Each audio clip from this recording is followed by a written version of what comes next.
Hello everyone. आज हम लोग देखेंगे कि एग्रीकल्चर इंजीनियरिंग में क्या क्या करना है हमें। ठीक है, देखो एग्रीकल्चर इंजीनियरिंग में आपको ये जो स्क्रीन पे दिख रहा है ना, इतना कुछ करना है। आईसी इंजन्स देख लेना है। आईसी इंजन्स में इंजन टर्मिनोलॉजीज देख लेना है। देखो थोड़ा सा जूम आउट कर लेते हैं इसको। ओके, देखो आईसी इंजन्स क्या होता है ना कि आईसी इंजन्स में आपको बेसिकली क्या देखना है कि कितने टाइप्स के होते हैं। टाइप्स ऑफ आईसी इंजन्स अगर आप पढ़े होगे तो आपको पता होगा। आईसी का फुल फॉर्म क्या है ना, इंटरनल कंबशन। इंटरनल कंबशन, हाँ, इंटरनल कंबशन इंजन ये दो प्रकार का होता है। हाँ, एक होता है डीजल इंजन, एक पेट्रोल इंजन। डीजल इंजन और एक पेट्रोल इंजन।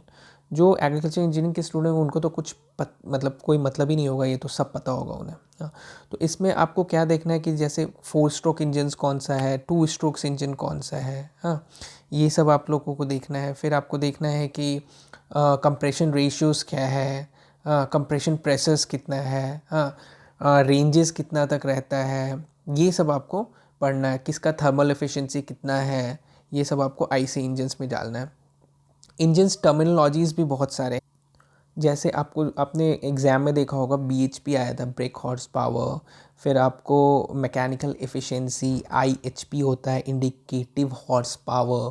ठीक है, स्ट्रोक बोर्ड रेशियोज़ होते हैं। बहुत सारे ऐसे ऐसे टर्मिनोलॉजीज़ होते हैं।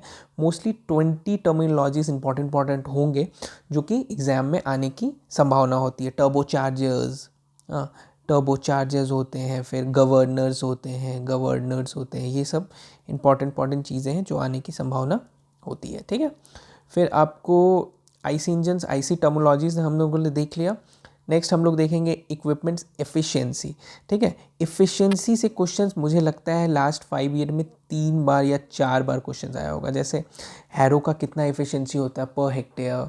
हाँ, जैसे हैरो होता है तो हैरो का कितना एफिशिएंसी होता है। फिर आपको बहुत सारा ऐसा ऐसा जो इक्विपमेंट्स होता है ना, जैसे टिलेज इक्विपमेंट्स, हाँ, प्राइमरी टिलेज इक्विपमेंट्स हो गया।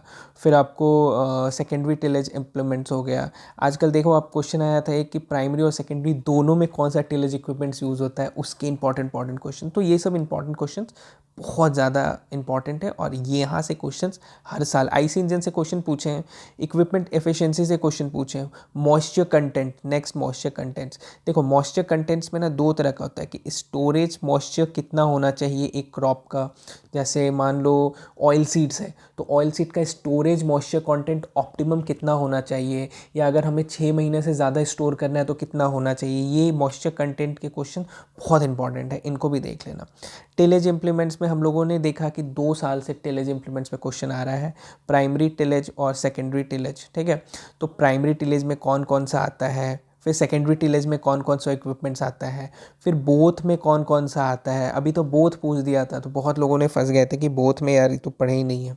ठीक है, ऐसे ऐसे चीज़ें हमें देखना है। नेक्स्ट हम लोग देख लेते हैं, नेक्स्ट ग्रेडर्स देख लेते हैं।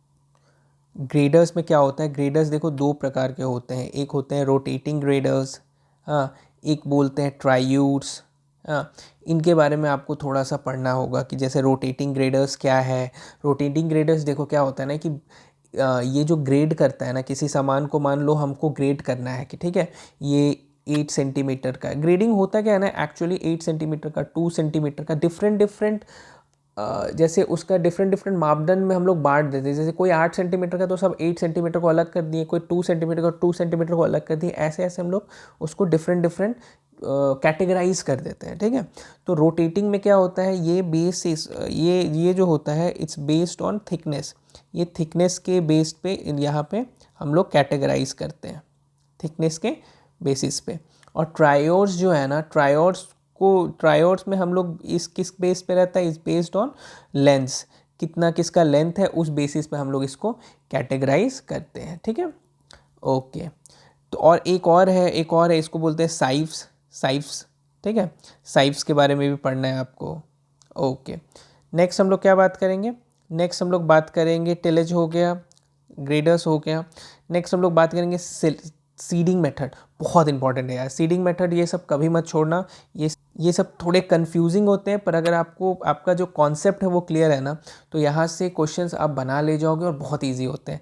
देखा होगा बहुत बार क्वेश्चन आता है डिबलिंग क्या होता है, लाइक ड्रिलिंग क्या होता है, हाँ, ट्रांसप्लांटिंग्स, ठीक है, ट्रांसप्लांटिंग्स क्या होता है, हिल ड्रॉपिंग क्या होता है, हाँ, चेकरो प्लांटिंग, ऐसे ऐसे क्वेश्चन जो होते हैं ना, चेकरो प्लांटिंग, फिर आपको ब्रॉडकास्टिंग्स। तो ऐसे ऐसे टर्मिनोलॉजी सीडलिंग मेथड्स में आपको कंफर्म होना चाहिए कि ये क्या पूछ रहे हैं और क्या मुझे मतलब इसका आंसर्स क्या करना है। स्प्रे, भाई स्प्रे से तो इतने क्वेश्चंस आते थे ना, मतलब अभी वो बंद कर दिए। 2017 में मैंने देखा, 2018 में देखा, 2019 में देखा। तो स्प्रे में क्या था, आपको स्प्रे में देखना था high volume spray, low volume spray, ठीक है, ultra high volume spray, ultra low volume spray, ठीक है। Ultra high volume spray I guess नहीं होता है, अल्ट्रा लो वॉल्यूम स्प्रे होता है, ठीक है। देखो इसमें इन चीज़ों में ना एक और चीज़ नया देखे होगे आप, एरियल डोज के लिए कितना होता है वो देख लेना। एरियल डोज के लिए होता है 15 से 75, 15 से 75 लीटर पर हेक्टेयर। और अगर हम लोग ग्राउंड डोज के बारे में बात करें तो ग्राउंड डोज के लिए होता है 100 से 120 लीटर पर हेक्टेयर। देखो एरियल डोज जो होता है ना, ये जनरली होता किसके लिए, तो एरियल डोज फ्रूट्स क्रॉप के लिए होता है। और अगर ग्राउंड डोज है ना, तो ग्राउंड होता है फील्ड क्रॉप के लिए, फील्ड क्रॉप के लिए ग्राउंड डोज का यूज़ करते हैं। नेक्स्ट हम लोग बात करेंगे स्टोरेज स्ट्रक्चर, ठीक है। स्टोरेज स्ट्रक्चर में क्या क्या करना है हमें, देखो स्टोरेज स्ट्रक्चर की बात आती है तो यहाँ पे हमें करना होता है आपको, जैसे डिफरेंट डिफरेंट स्टोरेज स्ट्रक्चर्स होते हैं, ठीक है। जैसे मोराई होता है, मोराई होता है, फिर बुखारी होता है। हाँ रुको एक मिनट, मैं इसको थोड़ा सा पेन को पतला करके आपको अच्छे से समझाता हूँ। हाँ, डिफरेंट डिफरेंट स्टोरेज स्ट्रक्चर होते हैं, जैसे मोराई होता है, फिर होता है बुखारी, हाँ, फिर आपको होता है कोठार, हाँ, फिर होता है मड कोठी, ठीक है। जो गांव में रहते होंगे उनको पता होगा कुछ कुछ नाम, जैसे कोठार जो होता है वो जैसे 9 से 35 टन्स तक का कैपेसिटी होता है। मड कोठी है ना, तो 1 से 3 टन का इसमें कैपेसिटी होगा, ठीक है। उसके बाद आपको अगर मोराई की बात कर रहे हैं तो इसमें होगा 3.5 से 18 टन का कैपेसिटी। यहीं पे बुखारी का बात कर रहे हैं तो बुखारी में होगा, इसी में इसमें भी सेम होता है, 3.5 से 18 टन का कैपेसिटी होता है, ठीक है। फिर नेक्स्ट क्या होता है, नेक्स्ट आप क्या देखोगे कि नेक्स्ट होता है आपको और भी नए नए इम्प्रूव्ड स्टोरेज स्ट्रक्चर आ गए हैं ना, जैसे साइलो होता है, हाँ, फिर शेड्स होता है, फिर डीप शैलो बीन्स होता है, डीप एंड शैलो बीन्स, ठीक है। डीप एंड शैलो बीन्स के बारे में अच्छे से पढ़ लेना, एक वीडियो भी होगा, अगर होगा तो ध्यान नहीं है मुझे। डीप एंड शैलो बीन्स के बारे में पढ़ लेना, ये इंपॉर्टेंट होता है, ये नया है और ये इंपॉर्टेंट होता है, इसको ज़रूर देख लेना। फिर आपको ब्रिक एंड सीमेंट से भी बनता है, फिर बंकर से भी बनता है, फिर कैप होता है, कैप होता है CAP, कैप का फुल फॉर्म शायद होता है कवर एंड प्लिंथ, हाँ, कैप का क्या होता है कवर एंड प्लिंथ। तो इसमें क्या होता है, ये 24 टन का स्टोरेज कैपेसिटी होता है। तो ये हो गया एक स्टोरेज स्ट्रक्चर। बहुत सारे टर्मिनोलॉजीज़ हैं जो आपको पढ़ने पड़ेंगे, बहुत सारे टर्मिनोलॉजीज़, ठीक है।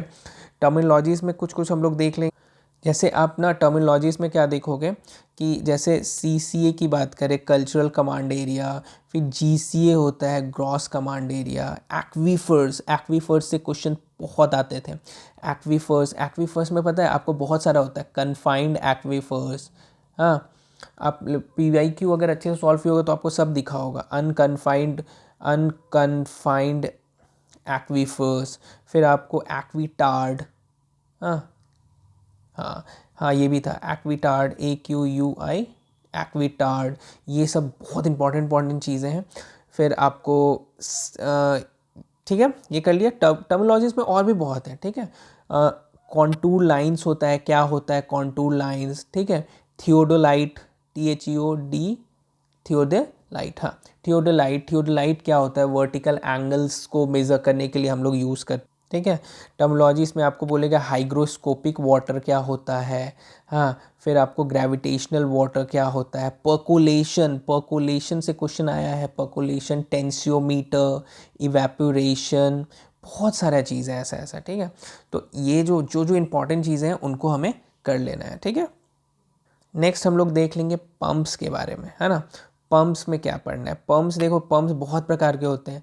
पंप्स को कैसे कैटेगराइज करते हैं कि कौन कितना प्रेशर कितना है उसमें, हाँ। जैसे डिस्प्लेसमेंट पंप्स हो गया, हाँ, डिस्प्लेसमेंट पंप्स, सेंट्रीफ्यूगल पंप्स हो गया, सेंट्रीफ्यूगल पंप्स हो, हाँ, सेंट्रीफ्यूगल पंप्स, टर्बाइन पंप्स है, फिर आपको जेट पंप्स है, हाँ।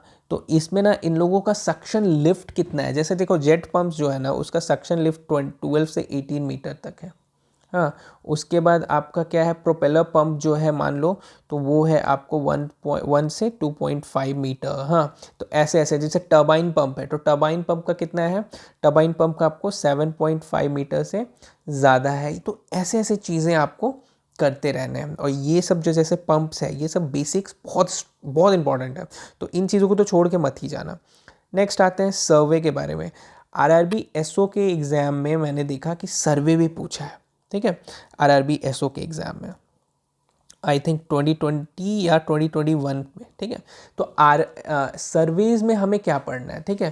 देखो सर्वेज जो होता है ना वो दो प्रकार का होता है। एक होता है आरएसएस, इसको बोलते हैं रिकॉनाइसेंस सॉइल सर्वे, ठीक है। और एक होता है डीएसएस, इसको बोलते हैं डिटेल्ड सॉइल सर्वे, ठीक है। आया क्या था एग्जाम में, आया था, पूछा था कि कैडेस्ट्रियल सर्वे क्या होता है, कैडेस्ट्रियल सर्वे। कैडेस्ट्रियल सर्वे क्या होता है ना कि देखो अगर एक एरिया का जो डिफाइंड लाइन बाउंड्रीज है ना, अगर हमको उसको डिफाइन करना है, ठीक है, कि ये बाउंड्री है इस एरिया का, इस एरिया का ये बाउंड्री है, तो उस चीज़ को हम लोग कैडेस्ट्रियल सॉइल सर्वे से करते हैं।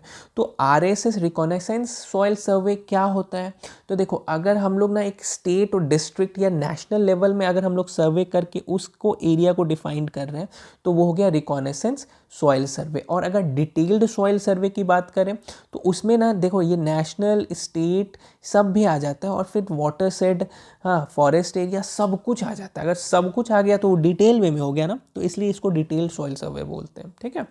Okay, next farm holdings. Farm holdings तो यार आपको भी पता होगा कितना इंपॉर्टेंट है, ठीक है।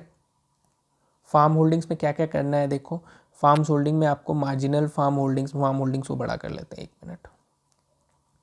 फार्म होल्डिंग्स में आपको पता ही होगा मार्जिनल कितना होता है, ठीक है। फिर आपको स्मॉल कितना होता है, स्मॉल कितना होता है, फिर सेमी मीडियम कितना होता है, हाँ, फिर मीडियम कितना होता है, फिर इसमें हो जाएगा मीडियम सॉइल सर्वे, लार्ज सॉइल सर्वे, ठीक है। तो इसको डिफाइन करना ये एग्ज़ाम के लिए बहुत ज़्यादा इंपॉर्टेंट है, एज यू नो। नेक्स्ट हम लोग बात करते हैं बायोगैसेस की। बायोगैसेस क्या है, बायोगैसेस मिक्सचर है, आपको पता है मीथेन और कार्बन डाइऑक्साइड का। तो बायोगैसेस में हम लोग देखना है कि मीथेन कितना है, तो मीथेन आपको पता है 45 से 70% मीथेन है। CO2 कितना है, तो CO2 30 से 35% है, हाँ। Cattle Dang, water and biogas slurry का रेशियो कितना है, तो ये है आपको 4:5 टू 1:1 का रेशियो। तो ये सब आपको, जैसे बायोगैस का एक सूटेबल टेम्परेचर कितना है, तो 7 से 8 है टेम्परेचर। फिर आप पीएच कितना है ना, पीएच कितना है, फिर टेम्परेचर देखना है, फिर टेम्परेचर देखना है तो है 10 to 15, नहीं सॉरी, टेम्परेचर देखना है तो टेम्परेचर है 35 डिग्री सेल्सियस, ठीक है। तो ऐसे ऐसे चीज़ों को हमें देखना है। ओके, ये हमारा लाइन बिगड़ गया यहाँ पे, कोई बात नहीं। तो ठीक है, यहाँ पे हम लोगों ने देखा, यहाँ काफ़ी छोटा हो गया, इसको अभी थोड़ा सा एक लाइन पे ले आके आपको बताते हैं। हाँ, बायोगैस देख लिया हमने।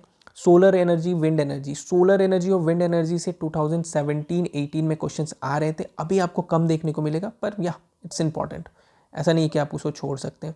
जैसे सोलर एनर्जी में, वैसे विंड एनर्जी है मान लो, ठीक है, तो विंड एनर्जी का सूटेबल कितना आपको स्पीड होना चाहिए ताकि विंड एनर्जी को हम लोग हार्नेस कर पाएँ, विंड एनर्जी से हम लोग एनर्जी निकाल पाए, तो वो है बेसिकली 10 से 15 आपको किलोमीटर पर आवर का स्पीड है ना, तो विंड एनर्जी से हम लोग हार्नेस कर सकते हैं, ठीक है। नेक्स्ट हम लोग क्या बात करेंगे, नेक्स्ट मान लो सोलर एनर्जी की बात कर रहे हैं, तो सोलर एनर्जी में टेम्परेचर कितना है सन का, हाँ, सोलर एनर्जी से हम लोग क्या क्या, मतलब डिफरेंट डिफरेंट वे से हम लोग सोलर डिवाइसेस से सोलर एनर्जी हार्वेस्ट कर सकते हैं, हाँ। तो देखो इसमें ना बहुत सारा चीज़ है, जैसे सोलर एनर्जी के बारे में अगर आप पढ़ोगे ना तो इसमें फ्लैट प्लेट कलेक्टर होगा, फ्लैट प्लेट कलेक्टर, फिर आपको दिखेगा फोकसिंग एंड कॉन्सेंट्रेट कलेक्टर। हाँ, फिर आपको पीवी फोटोवोल्टाइक सेल्स होता है, उसके बारे में आपको पढ़ना होगा। तो ये सब चीज़ें हैं आपको बेसिकली जो आपको करते रहना चाहिए टाइम टू टाइम। तो देखा आपने, इतना कुछ आपको पढ़ना है। अगर आप एग्रीकल्चर इंजीनियरिंग में, हाँ, इतना कुछ अगर आप कर लेते हो तो उसके बाद क्वेश्चन छूटने की संभावना बहुत मिनिमल हो जाती है। बट एज वी नो ना कि क्वेश्चन कहीं से भी पूछ देते हैं, बट हमारा क्या काम है ना कि अगर इस जगह से क्वेश्चंस को पूछ रहे हैं, हाँ, तो वो क्वेश्चंस मेरा गलत नहीं होना चाहिए। ठीक है, चलिए, थैंक यू सो मच। कोई भी क्वेरीज हो तो आप कमेंट सेक्शन में डाल देना, मैं उसको सॉल्व करने की पूरी कोशिश करूँगा। ठीक है, चलो, थैंक यू, बाय बाय।